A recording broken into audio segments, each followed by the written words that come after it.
On parle de société unipersonnelle lorsque la société est constituée par un seul associé qui peut lui-même être une personne physique ou une personne morale.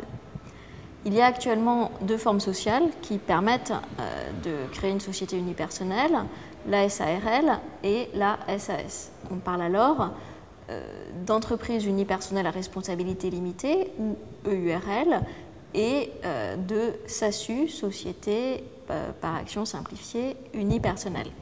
Il est important de bien voir que l'EURL ou la SASU ne sont pas des formes sociales distinctes. C'est-à-dire que l'EURL est une SARL et la SASU est une SAS. Et c'est important parce que ça signifie que, par principe, toutes les règles relatives, soit à la SARL, soit à la SAS, s'appliqueront à la société unipersonnelle. Alors bien évidemment, il y a des règles qui ne peuvent pas s'appliquer. Par exemple, envisager une réunion d'assemblée pour des décisions n'a pas de sens quand on a un seul associé. Donc dans ce cas-là, la loi organise une modalité alternative. En l'occurrence, l'associé doit inscrire ses décisions sur un registre des décisions. La société unipersonnelle a bien sûr un dirigeant, ce sera un gérant pour l'EURL, un président pour la SASU. Ce dirigeant peut être l'associé unique, mais ça n'est pas nécessairement le cas.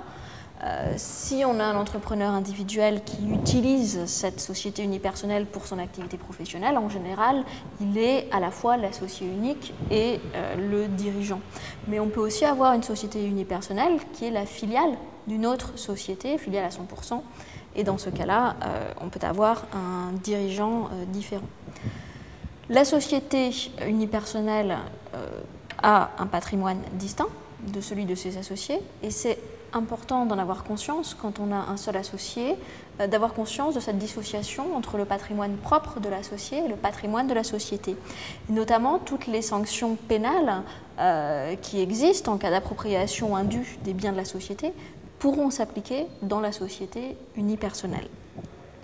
Alors, EURL ou SASU, elles présentent des traits équivalents, mais il y a quand même des différences. Quelle différence y a-t-il?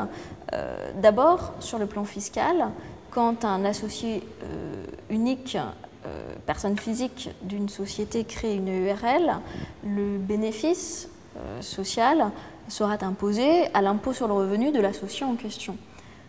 Donc à l'impôt sur le revenu, mais l'EURL peut opter pour l'IS. A l'inverse, quand on a une SASU, elle relève nécessairement de l'impôt sur les sociétés. Autre différence, c'est le régime social du dirigeant. Le gérant relèvera du régime des travailleurs indépendants, alors que le président de la SASU relève du régime des salariés. Ensuite, il y aura une différence concernant les cessions des droits sociaux, puisque d'un côté, on aura une cession de part sociale et de l'autre, une cession d'action.